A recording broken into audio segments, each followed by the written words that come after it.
마태복음 1장 18절에서 25절 보셨는데 말씀을 이루려 하심이라 말씀을 이루려 하심이라 제목으로 말씀 전하겠습니다.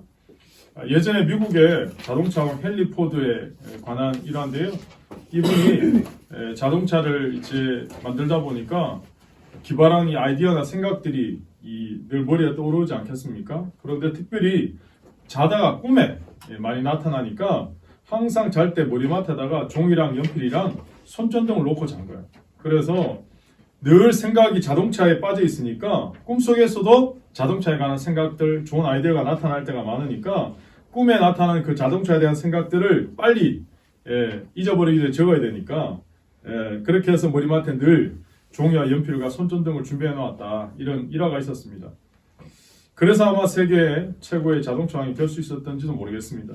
저도 처음 목사가 됐을 때 따라해 보려고 제 머리맡에 항상 이 펜이랑 종이를 놓고 그래서 꿈속에 하나님이 설교 말씀을 주시지 않을까 이렇게 좋은 말씀 주시면 제가 받아 적으려고. 우리가 꿈에서도 좋은 아이디어가 생기는데 깨보면 다 잊어버리고 모를 때가 참 많잖아요. 지금은 아이패드로 늘 머리맡에 두고 이렇게 대치했지만 그런 시절이 저도 있었던 것 같습니다. 처음 미국에 이민 가면 사람들이 누구나 영어 때문에 고생 진짜 많이 하거든요. 그래서 영어 열심히 하고 싶어서 막 영어 막 하다가 미국 사람들하고 막 부딪히게 되고 또 언어의 장벽을 뛰어넘게 되면 그때쯤 되면 다들 한 번씩 영어로 꿈을 꾸거든요. 영어로. 그래서 영어로 꿈을 꿔야 드디어 혀가 풀린다. 영어가 잘한다. 뭐 이런 이야기가 있거든요. 그러니까 저도 미국에 처음 갔을 때 영어 때문에 겪은 에피소드가 진짜 많은데요. 나중에는 진짜 꿈에 영어로 막 이렇게 말하는 거예요. 영어로. 제가 그때 야 드디어 이제 영어가 잘 되겠구나. 근데 별로 영어는 안 들더라고요. 그렇게 꿈을 꿨는데 어쨌든 사람이 마음의 소원을 품고 고민하고 생각하면 결국 꿈에까지 등장하게 된다는 거죠. 사람은 누구나 자신의 꿈대로 살아가게 돼 있거든요. 조직도 마찬가지고 단체도 마찬가지고 국가도 마찬가지입니다. 여러분 신앙생활에 있어서도 예외는 아니죠. 하나님에 대한 뜨거운 열망을 가지고 살아가는 사람은요 꿈에서라도 하나님을 만나는 경험을 하게 될 것입니다. 아마 이런 기도 다들 한 번씩은 해보셨을 것 같은데요. 저도 처음 예수님 믿을 때 하나님 오늘 밤에 꼭 한 번만 나타나 주시면 안 돼요? 꿈속에서 예수님 한 번만 만나고 싶어요. 뭐 이런 기도 안 해보셨습니까? 그런 기도? 별로 안 해보셨고 제가 순진해요. 저는 꼭 제가 최근까지도 그런 기도 했거든요. 하나님 꿈에 한 번만 나타나 주세요. 뭐 이런 거. 꿈에 예수님 한 번만 보게 해주세요. 뭐 이런 기도. 여러분은 요즘 어떤 꿈을 꾸고 계시는지 무슨 꿈을 꾸고 계시는지요? 저는 우리 교회를 생각할 때마다 꿈을 꾸는데요. 하나님, 우리 교회가 건강한 교회가 되게 해주십시오. 그래서 이 땅 가운데 주님이 원하시는 바로 그 교회가 되길 원합니다. 그런 기도하거든요. 그런 꿈을 꾸거든요. 그럼 여러분, 어떤 교회가 좋은 교회라고 생각하십니까? 가까워서 다니기 편리한 교회? 아니면 건물이 크고 화려한 교회? 아니면 교인이 너무 숫자가 많아서 막 사람들이 구름대처럼 몰려오는 교회? 그런 교회가 좋은 교회입니까? 여러분 좋은 교회란 간단합니다. 좋은 교회란 좋은 교인이 많은 교회가 좋은 교회가 좋은 교회입니다. 그렇다면 좋은 교회는 어떤 교인이 좋은 교회일까요? 돈이 많은 교인이 좋은 교회일까요? 아니면 지식이 뛰어나고 능력 많은 사람들이 모인 사람들이 좋은 교인일까요? 물론 부자 교인도 능력 있는 교인도 좋은 교인이 될 수 있지만 무조건 부자라고 좋은 교인이 될 수는 없습니다. 여러분 교회는 돈이 필요한 곳이 아니고 믿음이 필요한 곳이기 때문에 그렇습니다. 아멘. 그러므로 좋은 교인이란 믿음이 좋은 교인이 좋은 교인. 교회는 돈보다 믿음의 승부를 걸어야 하는 곳이기 때문에 그렇죠. 아멘. 중세 유명한 토마스 아퀴나스가 이런 말 했거든요. 초대교회는 은과 금은 내게 없거니와 내게 있는 것으로 내게 주느니 곧 나사렛 예수 그리스도 이름으로 일어나 걸으라고 말하는 능력이 있었다. 그러나 오늘날 우리의 교회는 금으로 기둥을 만들고 대리석으로 바닥을 깔아 엄청난 하나님의 집을 지었다. 우리의 교회는 땅도 많이 가지고 있다. 건물도 가지고 있다. 사람들도 많이 가지고 있다. 은과 금은 이제 우리에게 있다. 그러나 나사렛 예수 그리스도 이름의 능력은 잃어버렸다. 오늘날 교회 위기와 유혹이 여러분 어디 있다고 생각하십니까? 교회도 세상처럼 돈을 주고 싶은 마음이 있는 거죠. 세상의 문제를 구제로 교육으로 해결하려고 하는 거죠. 물론 구제도 중요하고 교육도 중요합니다. 그러나 교회의 본질은 은과 금이 아니고 예수 그리스도의 이름이거든요. 아멘. 여러분 믿음의 반대는 불신앙입니다. 불신앙은 한마디로 그 마음에 하나님 두기를 싫어하고 하나님이 자신의 인생과 삶의 주인이심을 거부하고 자신이 자신 인생의 삶의 주인이 되어 살아간 삶이 바로 불신앙적 삶입니다. 하나님이 인생의 주인 되지 않은 삶은 잘 되는 것 같은데요. 결국은 망하는 지름길입니다. 오늘 우리 모두는 다시 하나님 우리 인생의 주인이심을 분명히 고백하고 우리의 삶을 하나님께 드려야 될 줄 믿습니다. 여러분 사실 예배는 나의 삶의 주인이 내가 아니고 하나님이시다. 이거 고백하는 게 예배거든요. 그리고 그 하나님을 만나는 게 바로 예배 아닙니까? 오늘 저와 여러분이 왜 좋은 교인 되어야 됩니까? 왜냐하면 하나님이 오늘도 그러한 사람을 찾으시기 때문이죠. 하나님은 그런 교회를 통해서 그런 사람을 통해서 하나님의 일을 하나님의 꿈을 이루어가시기 때문입니다. 저는 우리 교회 성도님들이 한마음으로 이런 꿈을 꾸게 되기를 소망합니다. 여러분 열심히 꿈꾸십시오. 하나님 반드시 그렇게 이루어 주실 줄로 저는 믿습니다. 아멘. 그러므로 우리의 행복은 우리의 소유에 있지 않다는 거죠. 여러분 우리의 행복은 존재 가치에 있습니다. 우리가 이 땅을 살면서 좋은 차 타고 넓은 집 사는 게 정말 행복해 보이지만 그곳에서 행복 찾으려고 하지만 한번 해보시긴 해보실 수 있겠지만 제가 단언하건대 행복은 그곳에 없을 것입니다. 종에게 있어서 가장 큰 행복은 주인에게 자기의 존재 가치를 인정받고 쓰임받는 일입니다. 그래서 저는 우리 교회를 생각할 때마다 하나님이 쓰시는 교회 되게 해주십시오. 우리 교인들을 생각할 때마다 하나님께 쓰임받는 성도들이 되게 해주십시오. 그렇게 기도하고 있습니다. 성경에서 하나님께 쓰셨던 하나님께 쓰임받았던 수많은 성경 인물 중에 마리아보다 오늘 본문에 등장하는 주인공인 마리아보다 더 크게 쓰임받았다고 감히 말할 수 있는 사람이 없을 것 같아요.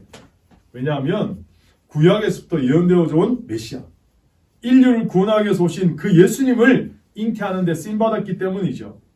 오늘과 동일한 사건이 누가복음 1장에도 기록되어져 있는데요. 성령님의 조명 아래 이루어진 이 드라마 같은 사건은 사실 마리아의 믿음 없이는 이루어질 수 없는 사건입니다. 더 나아가서 마리아에게 있었던 이 믿음은 말씀에 순종하는 믿음이었습니다. 누가복음 1장 38절 이렇게 고백합니다. 주의 여종 예언이 말씀대로 내게 이루어지다. 주의 여종 예언이 말씀대로 내게 이루어지다. 여러분 마리아가 순종했잖아요. 이 순종은 죽음을 뛰어넘는 거죠. 아니 죽음보다 더 큰 부끄러움, 더 나아가서 사랑하는 사람으로부터 버림받을 각오를 한 순종이었다는 걸 우리는 알아야 됩니다. 성령으로 잉태해서 배가 불러오게 되면 사람들은요 마리아가 가늠한 줄 알고 그 당시에 가늠한 여인은 돌에 맞아 죽어야 돼요. 더 나아가서 정원한 요셉에게도 오해받고 그리고는 사랑하는 남자로부터도 떠나야 돼요. 그러므로 마리아의 순종은 죽음을 각오한 순종입니다. 어떻게 보면 죽음보다 더 크고 어려운 사랑한 사람으로부터 버림받고 상처받는 그 모든 것들을 감수하고자 순종하는 겁니다. 그러나 마리아는 그것까지도 각오하고 하나님 말씀에 순종했던 거죠. 그 순종 때문에 마리아는 예수님을 잉태하고 출산하는 세상에서 가장 복된 여인 중에 여인이 될 수 있었습니다. 결국은 하나님께서 마리아가 각오한 모든 문제를 다 해결해 주셨어요. 마리아는 죽지도 않았고 요셉으로부터 버림당하지도 않았어요. 그렇게 될 위기는 있었지만 하나님은 마리아가 그런 위기를 당하도록 그냥 내버려 두지 않았다는 거죠. 하나님은 오늘도 하나님 말씀에 순종한 사람을 지켜주십니다. 하나님 말씀에 순종한 사람을 보호하십니다.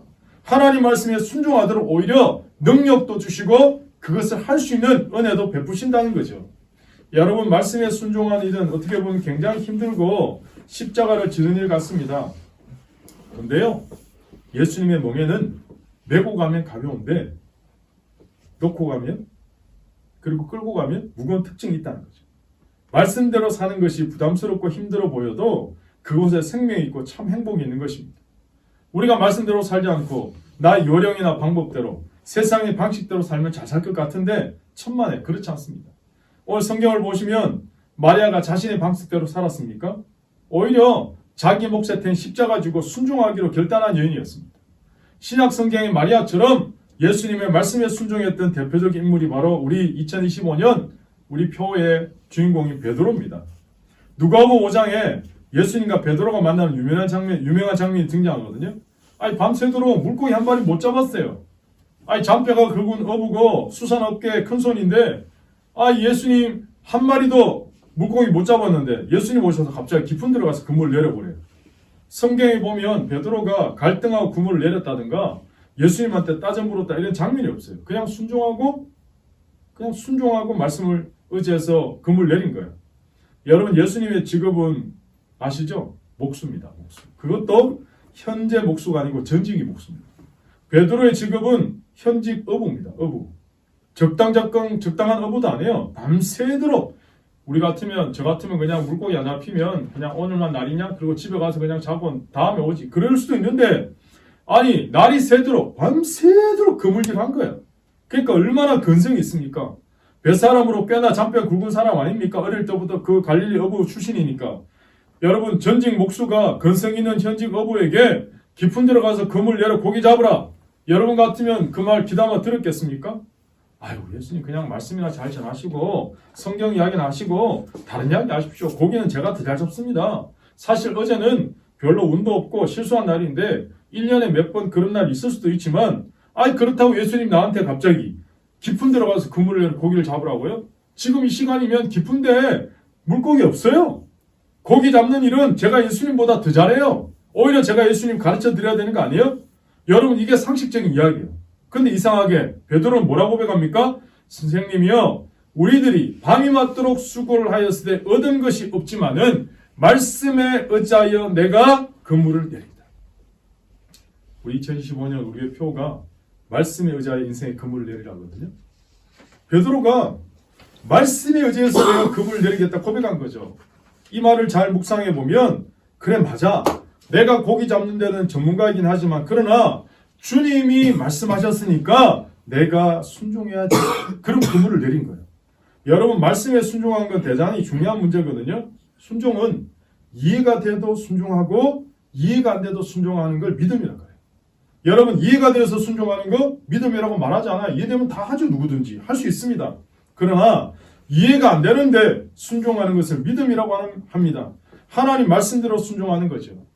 적어도 예수님의 제자는 말씀대로 사는 사람을 제자라고 합니다. 자기 생각대로 사는 사람은 자기가 주님입니다. 이해가 되든 이해가 안 되든 말씀대로 사는 사람을 성경은 제자라고 하는데요.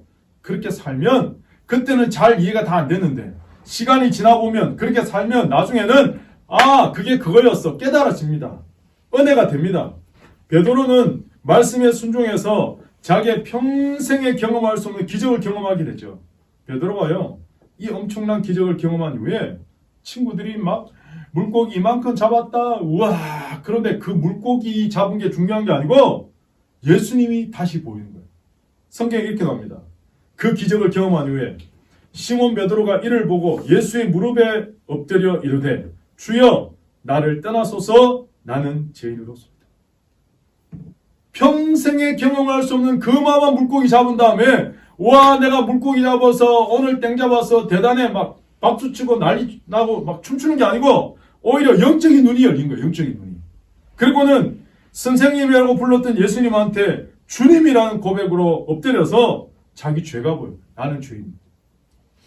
여러분, 예수님을 주님이라고 부르고 결국 베드로가 그때부터 어떻게 됩니까? 사람 낳는 업으로 예수님의 제자로의 삶을 살게 되는 거거든요. 마리아도 마찬가지입니다. 하나님의 뜻대로 순종하니까요. 인류를 구원하는 메시아를 잉태하고 낳게 되는 거죠. 모든 크고 중요한 일은 생명을 거는 결단이 필요합니다. 그러한 각오와 결단이 없이는 크고 중요한 일은 일어나지 않습니다. 신앙생활 마찬가지입니다. 여러분 신앙생활 잘하려고 하면 한 번은 생명을 거는 결단이 필요합니다. 그냥 어렸을 때 다녔으니까 습관적으로 다니는 신앙으로는 예수님 만날 수 없습니다.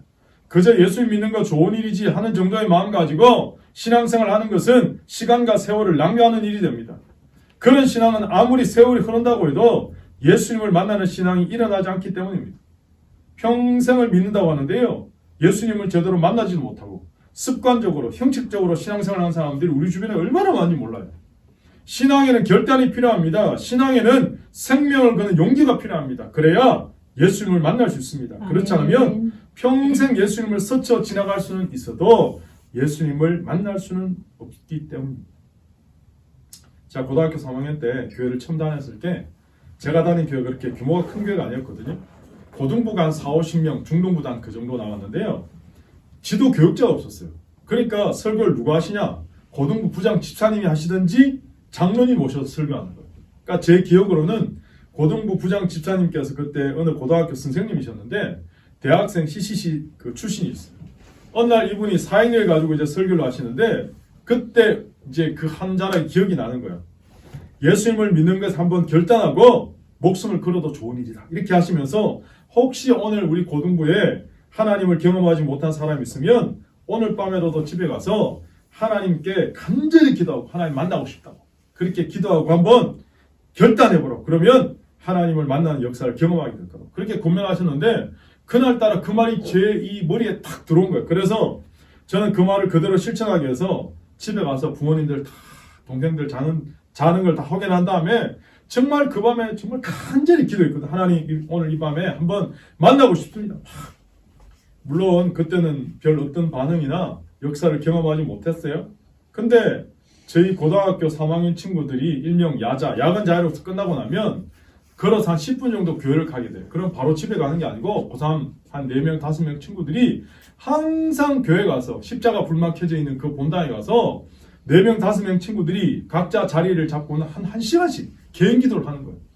저도 친구 따라 이제 교회 갔는데 처음에 갔을 때는 막 기도하다가 막 혀가 꼬이는 말도 하고 일명 방언이죠. 막 기도하는데 저는 한 5분만 하니까 기도할 게 없는 거예요. 근데 교회 오래 다니는 친구들은 막 기도를 1시간씩 하는데 너무 부러운 거예요, 사실.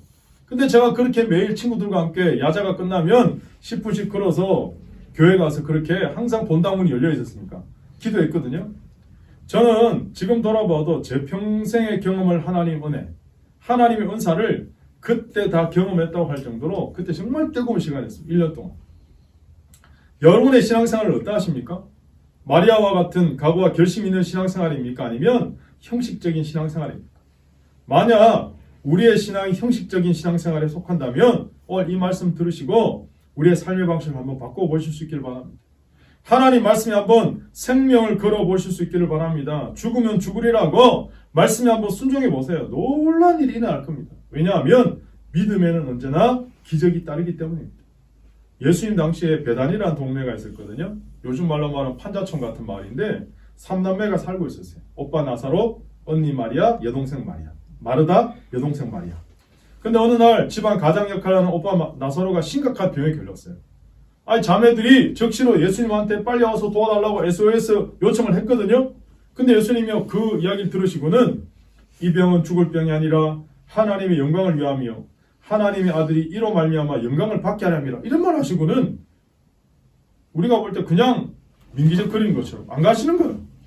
아이 나사로, 마리아, 마르다를 누구보다 사랑하는 분인데 마치 예수님이 나사로가 죽기를 기다리셨던 분처럼 이틀을 더 계시다가 결국 그동안 나사로는 죽고 장사도 다 지내고 심지어 시체를 돌무덤 속에 넣어놓은 상태에서 그때서야 예수님이 찾아오신 거예요.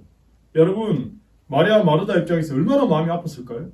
아니 다른 사람 병은 다 고쳐주시면서 우리를 사랑하신다며 조금만 빨리 오시지 왜 이제 와서 오빠님이 죽었는데 여러분 원망 없었겠습니까?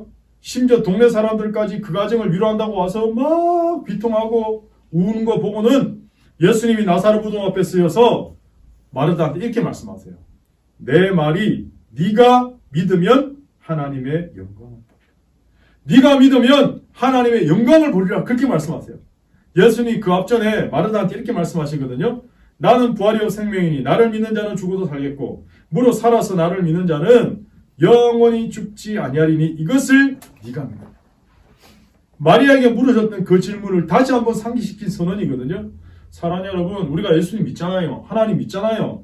그럼 믿는다는 게 도대체 뭡니까? 뭘 믿는다는 거예요? 예수님은 그리스도십니다. 살아계신 하나님 아들이심을 믿는 거예요. 예수님은 창조주시고 심판주시고 우리를 살리는 메시아, 구세주, 구속주가 되신다. 이 사실을 믿는 거예요. 그러므로 믿음은 행동이고 순종입니다. 하나님이 세상을 물로 심판하신다는 사실을 노아는 믿었기 때문에 손에 망치 들고 톱 들고 배 만든 거예요. 산꼭대기에. 사람들이 아무리 비난하고 뭐라 해도 믿었으니까.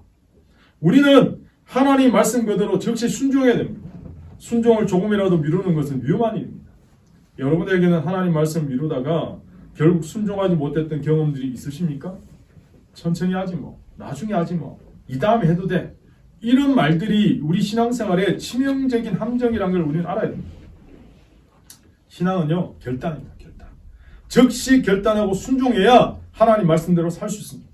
미루면 하나님 말씀을 지키고 순종하기 어렵습니다.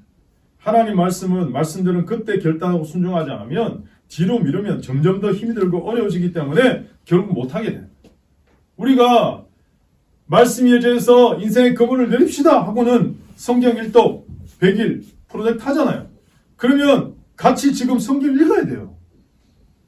아이 뭐 오늘만 시간이야? 다음 읽으면 돼. 못합니다. 지금 해야 돼요. 즉시 순종하고 같이 말씀 붙들어야 같이 가는 거예요. 예, 힘들어도. 예수님 행하신 첫 번째 기적은 가나 혼인잔치 기적이거든요. 예수님은 그 가나 혼인잔치에서 물로 포도주 만드셨잖아요. 예수님 어머니 마리아가 종들에게 예수님 무슨 말씀하시든지 그대로 해라 미리 이야기해 뒀거든요. 예수님은 종들에게 항아리에 물을 가득 채우라 그랬거든요. 그러고는 가득 채웠는데 갑자기 그거 떠다 주라는 거예요. 여러분 이거 말도 안 되잖아요. 조금만 생각 있는 사람이라면 그 말에 순종할 수 없을 거예요. 아무리 연회장 있는 사람들이 술에 근하게 취했다 해도 아니 질이 좀 떨어지는 포도주도 아니고 물을 갖다 주라? 말이 안 되는 거죠. 그러나 종들은 마리아가 미리 말했던 것처럼 예수님 말씀대로 순종했잖아요. 그 때문에 어떻게 됐어요? 물이 변해서 포도주가 되는 놀라운 기적을 경험한 거예요. 때때로 여러분 하나님의 말씀이 우리에게 이해가 안 될 때도 있잖아요. 그러나 예수님께서 우리에게 무슨 말씀을 하시든지 그대로 순종하면 죽을 각오를 하고 순종하면 물이 변하여 포도주가 되는 그것도 극상품의 포도주가 되는 기적을 여러분 체험하실 수 있을 것입니다. 아멘. 베드로는요 예수님에게 주는 그리스도시요 살아계신 하나님의 아들이십니다. 이렇게 신앙 고백하잖아요. 예수님을 주라고 고백한 이 자신, 그럼 자신은 뭐라는 거예요? 종이라는 거잖아요. 여러분 예수님을 주인, 그럼 나는 종이라는 거잖아요. 종의 특징은 순종입니다. 종은 아니오라고 말할 수 없는 존재입니다. 자기의 입장이나 생각을 말할 수 있는 위치가 더더욱 아닙니다. 종은 주인이 말하면 예스밖에 없어요. 순종해야 돼요. 베드로는 예수님을 주라고 고백했잖아요. 그것은 예수님께서 무슨 말씀을 하시든지 그대로 순종하는 삶을 살겠다는 고백이거든요. 이게 여러분 바른 신앙 고백이죠. 예수님은 베드로의 그러한 고백 가운데 이렇게 선포하십니다. 네가 땅에서 무엇이든지 매면 하늘에서도 매일 것이고 네가 땅에서 무엇이든지 풀면 하늘에서도 풀리리라. 다시 말하면 베드로는 땅에서도 하늘을 사는 사람이 된 거죠. 믿음은 기적을 가져옵니다. 믿음은 축복을 가져옵니다. 믿음은 순종을 의미합니다. 그것도 생명을 건 순종을 의미합니다. 오늘 저와 여러분은 예수님의 제자로 부름받은 사람들입니다. 그리고 그러한 교회 만들어 보겠다고 우리가 하나님 말씀 붙들고 믿음의 줄 붙들고 오늘 예배가운데 모인 거예요. 사실 여러분 제가 준비한 이 설교 은혜 되는 것 같아도 시간 지나면 다 잊어버립니다. 기억 안 납니다. 그런데 우리가 예배 때마다 왜 말씀 드려야 됩니까? 말씀 들을 때 도전이 생기는 거예요. 말씀 들을 때 맞아 나도 그렇게 살아봐야 되겠어 결단이 생기는 거예요. 사랑하는 여러분 2025년 여러분 나름대로 할 말이 좀 있어야 됩니다. 어떤 할 말? 말씀에 의지해서 인생의 그물을 내렸는데 하나님 내가 고기 잡았어요. 고기 잡았다고 말할 수 있는 여러분 되시길 축복합니다. 예수님 믿을 때 그렇게 믿을 수 있길 바랍니다. 예배 시간에만 주여 주여 하지 마시고 공부를 해도 장사를 해도 사업을 해도 무엇을 해도 말씀대로 이해가 돼도 순종하고 이해가 안 돼도 순종해서 말씀의 비밀을 가지게 될 때 훌륭한 예수 그리스도의 제자가 될 줄로 믿습니다. 아멘. 말씀을 그저 배우기만 하는 사람 제자 아닙니다. 학생입니다. 학생. 여러분 학생과 제자는 달라요. 말씀 배운 것을 실천하고 순종해서 자기 몸에 스티그마, 흔적을 가진 사람이 제자예요. 말씀의 비밀을 가지고 있는 사람이 제자예요. 예수님은요. 수천 명이 자기를 따라다녀도 예수님은 딱 12명만 제자 삼으시고 훈련시켰어요. 예수님의 비전은요. 수천 명이 있는 게 아니고 딱 12명만 제자 삼아도 이 12명이 세상을 바꿀 수 있다는 비전을 갖고 계신 거죠. 결국 그 12명의 제자가 지금까지 2000년 기독교 역사를 책임졌잖아요. 아니 예수님 오실 때까지 아마 책임질 거예요. 예수님은 제자 12명으로 세상을 바꾸셨는데 오늘 저와 여러분이 예수님 앞에 믿음으로 결단하면 이 사회 이민족 정도 못 바꾸겠습니까? 아멘. 한 사람의 기도는 한 사람이 기도 없는 한민족을 이긴다 계속 강조하잖아요. 여러분 말씀에 대한 순종은요 어느 날 갑자기 일어나는 게 아니에요. 우리가 매일 매 순간 하나님 음성 앞에 하나님이 내 인생과 가정과 교회, 이민족의 주인이심을 결단하고 고백하고 순간순간 순종하고 나갈 때 여러분 하나님 말씀 앞에 결단이 일어나는 거예요. 그러한 믿음의 사람들이 다 되실 수 있기를 축복합니다. 그 순종의 사람들이 다 되실 수 있기를 바랍니다. 예수님께서 무슨 말씀하시든지 그대로 행하는 여러분 되시기를 축복합니다. 아멘. 여러분 우리가 흔히 말하기를 육신의 질병보다 더 큰 문제는 마음의 질병이고 마음의 질병보다 더 큰 문제는 영적 질병이라고 그러잖아요. 그런데요 사단이 계속해서 우리 인생 가운데 계속 우리에게 부정적인 시각을 계속 심어주는 거야. 너 안 돼. 너 못해. 네가 뭔데? 자격이 없잖아. 계속. 그런데 하나님은 뭐라 말씀하세요? 너 할 수 있어. 내가 너와 함께 할 거야. 내가 너를 붙들 거야. 세상 끝날까지 내가 너와 항상 함께 할 거야. 계속 말씀하잖아. 하나님이 우리에게 너 할 수 있어. 내가 너와 함께 할 거야. 내가 너를 붙들 거야. 라고 말씀하시는 그 말씀을 듣고 체험하는 시간이 바로 예배 시간, 예배 시간. 그래서 여러분, 제가 우리 성도들에게 다른 어떤 우선순위보다 예배의 모든 것을 걸고 집중한 이유가 이거예요. 우리 중에는요, 집에 혼자 가만히 있으면 너무 외로워요. 힘들어요. 망할 것 같아요. 두려움이 막 몰려와요. 그러다가 예배 드리면서 말씀 들으면 회복되는 거예요. 살아나는 거예요. 사람은 결국 자기 인생을 어떤 시각으로 보느냐, 어떤 자세로 사느냐가 인생의 승부가 결정이 나는 거예요. 근데 여러분, 사행이 제일 처음에 뭐라고 나오는지 아세요? 하나님은 당신을 사랑하시고 당신을 위한 놀라운 계획을 가지고 계십니다. 이렇게 나와요. 하나님이 여러분 한 분 한 분을 사랑하시고 하나님 여러분 한 분 한 분을 향한 놀라운 계획을 가지고 계신다고요. 그러면 하나님이 나를 위한 놀라운 계획을 가지고 계신데 나도 내 인생을 바라볼 때 하나님이 주시는 그 믿음의 자세로 긍정적인 자세로 봐야 내 인생을 바꿔갈 수 있는 거예요. 사단에게 속지 마시고 2025년 말씀 약속 붙들고 하나님의 시각으로 여러분을 바라보시고 여러분 인생을 바라보실 수 있기를 바랍니다. 아멘. 캐드린 마샬 같은 분은요, 부정적인 생각은 사단이 가진 정말 강력한 무기다 이렇게 얘기하거든요. 우리가 요즘 뭐 성경도 읽고 큐티하니까 요수와 뭐 민수기 지나가면서 보셨잖아요. 가나안의 부정적인 시각으로 봤던 악평했던 10명과 여호수아 갈렙 2명이 결국 인생이 어떻게 됐습니까? 여러분, 꿈이 없는 사람은요 계속 안 되는 것만 생각하고 안 되는 것만 보이는 거예요. 그런데 오늘 예수님이 있는 사람들은요, 하나님 함께 하시니까 믿음의 눈이 열리면 된다고 이야기합니다. 여러분, 하나님이 된다고 하면 되는 거예요. 아멘. 하나님 함께 하시면 될 줄로 믿습니다. 아멘. 우리가 언제 우리 능력으로 살았습니까? 우리 힘으로 살았습니까? 앞으로도 마찬가지 아닙니까? 세상은 더 복잡해질 거고 더 어려워질 거고, 그럼 우리가 네 가지 능력으로 세상을 이길 수 있습니까? 안 됩니다. 그러므로 오늘 하나님 앞에 말씀에 의지해서 인생의 금을 내리는 2025년 되시고, 매일 하나님 말씀 붙들고 나에게 허락하신 그 말씀 붙들고 하나님 살아계심을 경험할 뿐만 아니라 올 한 해 정말 하나님이 나에게 역사하셨습니다. 그렇게 간증할 수 있는 여러분 되시기를 예수님 이름으로 축복합니다.